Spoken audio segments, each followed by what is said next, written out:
जय हिंद दोस्तों, मैं अतुल कुमार स्वागत करता हूं आपका ब्राइट माइंड क्लासेस में और आशा करता हूं कि आप सभी ठीक होंगे। आज हम बात करते हैं भारतीय संविधान के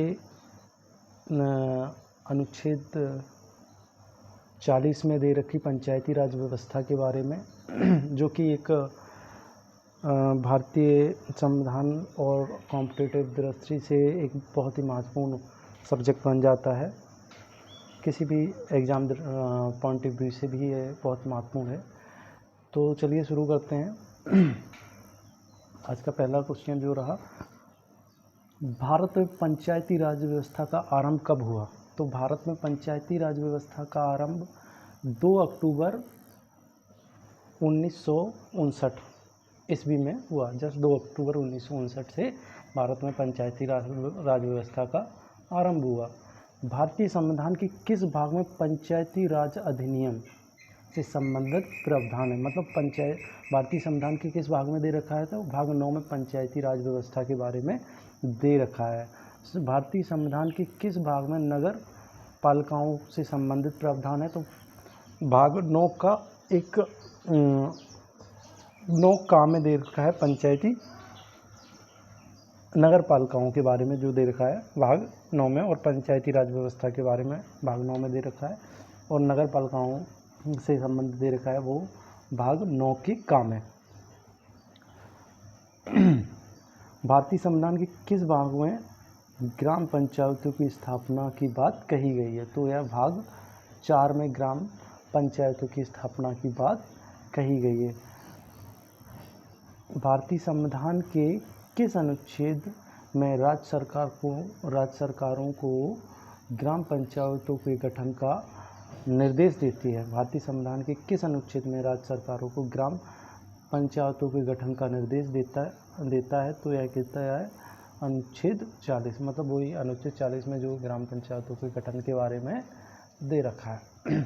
भारतीय संविधान के किस अनुसूची में पंचायती राज व्यवस्था पंचायतों का कार्यक्रम का उल्लेख किया गया है? तो यह 11वीं अनुसूची में जो पंचायती राज व्यवस्था के बारे में पंचायतों के बारे में दे रखा है। पंचायती राज्य प्रणाली आधारित है। पंचायती वो ये सत्ता के विकेंद्रीकरण पर आधारित है। पंचायती राज प्रणाली क्या है? सत्ता के विकेंद्रीकरण पर। पंचायती राज का प्रधान लक्ष्य क्या है? तो ग्रामवासियों में शक्तियों का विकेंद्रीकरण। मतलब शक्तियों का विकेंद्रीकरण, किसी एक जगह पर शक्ति, किसी एक में संपूर्ण शक्ति निहित नहीं होनी चाहिए।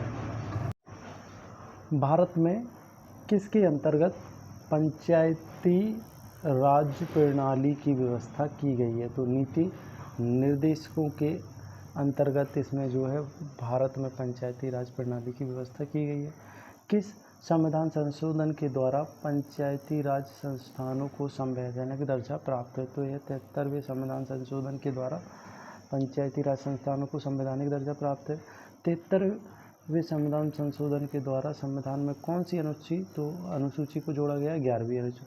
73वें संविधान संशोधन के द्वारा 11वीं अनुसूची में पंचायती राज संस्थाओं को कितने कार्य सौंपे गए? तो 73वें संविधान पंचायती राज व्यवस्था में कितने कार्य दे रखे हैं? तो वो दे रखे हैं 29 कार्य पंचायती राज संस्थानों को सौंपे गए। 73वें संविधान संशोधन के अनुसार पंचायती राज संस्थाओं में अध्यक्ष के कम से कम कितने पद महिलाओं के लिए आरक्षित हैं? तो 1/3, मतलब 1/3 या 33%, कुछ भी बोला जाए, ये पंचायती राज व्यवस्था में जो अध्यक्ष या सीटों का आरक्षित सीटों के बारे में बात ये कही गई है। पंचायती 73वीं संविधान संशोधन के प्रावधानों को समाज के किस वर्ग को सत्ता हस्तांतरण की दृष्टि से ऐतिहासिक कदम माना जाता है? तो महिला वर्ग के लिए जो है ये सत्ता हस्तांतरण, मतलब महिलाओं को इसमें विशेष उपबंध किए गए हैं कि महिलाओं को भी सरकार चलाने में समान मतलब आगे लाया जाए, इस पर विशेष ध्यान दिया गया है। 73वें संविधान संशोधन द्वारा पंचायती राज संस्थाओं के लिए किस प्रकार के चुनाव का प्रावधान किया गया है? तो यह प्रत्यक्ष एवं गुप्त मतदान। जो पंचायती राज व्यवस्था का चुनाव होता है वो प्रत्यक्ष भी, जैसे सरपंच का चुनाव होता है तो वह प्रत्यक्ष मतदान प्रणाली है, जबकि उप सरपंच का जो चुनाव है वो गुप्त मतदान, मतलब उन्हीं में से आपस में चुन के, एक ग्राम सभा के लोगों आपस में चुन के एक उप सरपंच बना देते हैं। तो दोनों ही व्यवस्थाओं का प्रावधान किया गया है। और भारत के किस चुनाव में आरक्षित स्थानों की चक्रानुक्रम से भरे जाने का प्रावधान किया गया है? तो पंचायती राज संस्थाओं के चुनाव को चक्रानुक्रम में भरे जाने का प्रावधान किया गया है। 73वें संविधान संशोधन के तहत यदि पंचायती राज संस्थाओं को भंग कर दिया जाए तो भंग करने के किस तारीख से कितने माह पूर्व पुनः निकाय का गठन कर लिया जाना चाहिए? तो 6 माह पूर्व जो है इसका निकाय का गठन कर लिया जाना चाहिए। चलिए आगे बढ़ते हैं। पंचायती राज संस्थाओं के निर्वाचन के लिए उत्तरदायी कौन है? राज्य निर्वाचन आयोग जो है पंचायती राज संस्थानों या पंचायत में जो भी चुनाव वगैरह होते हैं वो राज्य निर्वाचन आयोग करवाता है। 73वें संविधान संशोधन के अनुसार पंचायती राज संस्थाओं का कार्यकाल कितने वर्ष का होता है? तो यह 5 वर्ष का होता है। कौन पंचायती राज संस्थाओं में महिलाओं व दुर्बल वर्ग के अधिक प्रतिनिधित्व के समर्थक थे? तो ये महिलाओं और जो दुर्बल मतलब पिछड़े हुए वर्ग है उसके जो प्रबल समर्थक कौन रहे हैं? वो रहे हैं राजीव गांधी जी। पंचायतों में महिलाओं के लिए स्थान आरक्षित करने की दृष्टि से संविधान में संशोधन करने का सर्वप्रथम पहल किसने की है? तो सबसे सर्वप्रथम पहल किसने की है? तो यह राजीव गांधी ने पहल की है। महिलाओं के लिए आरक्षित सीटों की व्यवस्था जो की है वो राजीव गांधी जी ने इसकी व्यवस्था की है।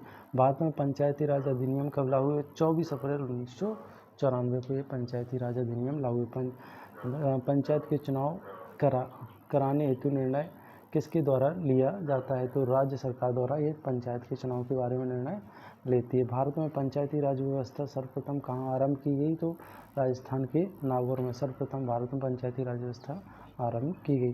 प्रथम पंचायती राज व्यवस्था का उद्घाटन पंडित जवाहरलाल नेहरू ने 2 अक्टूबर 1959 को कहाँ किया? ये नागौर में, राजस्थान के नागौर में। और ये किसने किया था? जवाहरलाल नेहरू ने किया था। देश के ग्रामीण क्षेत्र में सामाजिक एवं सांस्कृतिक उत्थान के सामुदायिक विकास कार्यक्रम कब प्रारंभ किए गए? 2 अक्टूबर 1952 से यह कार्यक्रम शुरू किए। सामुदायिक विकास कार्यक्रम का मुख्य उद्देश्य क्या था? विकास में जनता का सहयोग सुनिश्चित करना। इनका जो मुख्य उद्देश्य क्या था? विकास में जनता का सहयोग सुनिश्चित करना। सामुदायिक विकास कार्यक्रम की असफलता का कारण क्या है? अशिक्षा इसका जो है असफलता सामुदायिक विकास कार्यक्रम की असफलता का कारण रहा। लोकतांत्रिक विकेंद्रीकरण का सुझाव किसने दिया? तो ये बलवंत राय मेहता समिति ने इसका जो है सुझाव दिया विकेंद्रीकरण का। बलवंत राय मेहता समिति का गठन किस वर्ष किया गया? तो 1957 में बलवंत राय मेहता समिति का गठन किया गया। लोकतांत्रिक विकेंद्रीकरण की योजना प्रस्तुत करने वाली कौन सी समिति थी? तो बलवंत राय मेहता समिति ने जो लोकतांत्रिक विकेंद्रीकरण की जो योजना बनाई थी। जिस समिति की सिफारिश पर भारत में पंचायती राज की स्थापना की गई उसका अध्यक्ष कौन था? तो वह था बलवंत राय मेहता। किस समिति ने भारत में त्रिस्तरीय पंचायती राज की सिफारिश की थी? तो यह बलवंत राय मेहता समिति ने की थी। बलवंत राय मेहता समिति प्रतिवेदन में पंचायती राज संस्थाओं को कितने स्तरों का सुझाव दिया गया? तो यह कितने स्तरों की बलवंत राय मेहता समिति के अनुसार पंचायती राज संस्थाओं को कितने स्तरों में बांटा गया? तो यह बांटा गया 3 स्तरों में।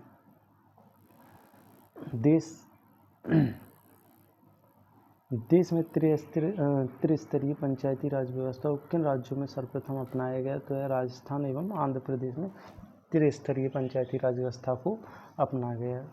बलवंत राय मेहता समिति ने किसको अधिक शक्तिशाली बनाने का सुझाव दिया था? पंचायती समिति को अधिक शक्तिशाली बनाने का सुझाव दिया था। पंचायती राज की 3 स्तरीय प्रणाली के अंतर्गत आते हैं ग्राम पंचायत, पंचायत समिति और जिला परिषद। ग्राम पंचायत, पंचायत समिति और जिला परिषद। किस समिति ने पंचायती राज संस्थाओं के गठन के 2 स्तर होने का सुझाव दिया है? तो ये 2 स्तर बलवंत राय मेहता ने पंचायती राज संस्थाओं को तीन स्तर में बांटा, ग्राम पंचायत, पंचायत समिति और जिला परिषद। और जबकि अशोक मेहता समिति ने इनको 2 स्तरों में ही बांटा था।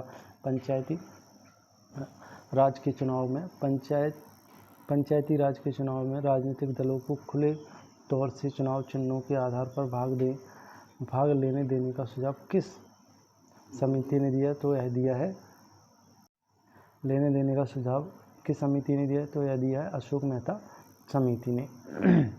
देश में पंचायती राज व्यवस्था का आरंभ किस समिति की रिपोर्ट के आधार पर किया गया? तो यह किया गया बलवंत राय मेहता समिति। अशोक मेहता समिति ने 2 स्तरों की बात की है, वह ग्राम मंडलीय पंचायत एवं जिला परिषद के बारे में की है। 1977 में पंचायती राज व्यवस्था की समीक्षा के लिए गठित समिति की मध्यस्थता किसने कराई थी? अशोक मेहता समिति ने कराई थी इसकी मध्यस्थता। पंचायती राज संस्थाओं के निम्न स्तर पर कौन है? ग्राम सभा। पंचायती राज संस्थाओं के उच्चतम स्तर पर जिला परिषद। पंचायती समिति का मुख्य निष्पादक कौन है? तो है प्रखंड विकास प्राधिकारी। प्रखंड विकास प्राधिकारी। जिला परिषद का मुख्य कार्य क्या है? समन्वय एवं पर्यवेक्षण। स्थानीय संसद और विधायक किसके पदेन सदस्य होते हैं? जिला परिषद के होते हैं। ग्राम पंचायत का निर्वाचन कराना निर्भर करता है राज्य सरकार पर। प्रखंड स्तर पर पंचायत समिति एक है परामर्शदात्री समिति। पंचायती राज विषय है एक राज्य सूची का यह विषय है। पंचायतों के द्वारा कौन सा कर वसूला जाता है? तो यह स्थानीय मेलाओं पर कर वसूला जाता है पंचायतों के द्वारा। पंचायत स्तर पर राज्य सरकार का प्रतिनिधित्व कौन करता है? ग्राम सेवक जो है पंचायत स्तर पर राज्य सरकार का प्रतिनिधित्व करता है। पंचायत चुनाव के लिए उम्मीदवारों की न्यूनतम आयु सीमा क्या होनी चाहिए? तो वह होनी चाहिए 21 वर्ष। पंचायती राज संस्थाओं के अधिकतम आय का स्रोत क्या है? तो वह है सरकारी अनुदान। पंचायत राज संस्थाओं के अधिकतम आय का जो है सरकारी जो अनुदान है। पंचायत समिति का गठन कौन कर? प्रखंड स्तर पर इसका गठन होता है। पंचायती राज त्रिशोपन प्रणाली का प्राथमिक भाग है ग्राम पंचायत।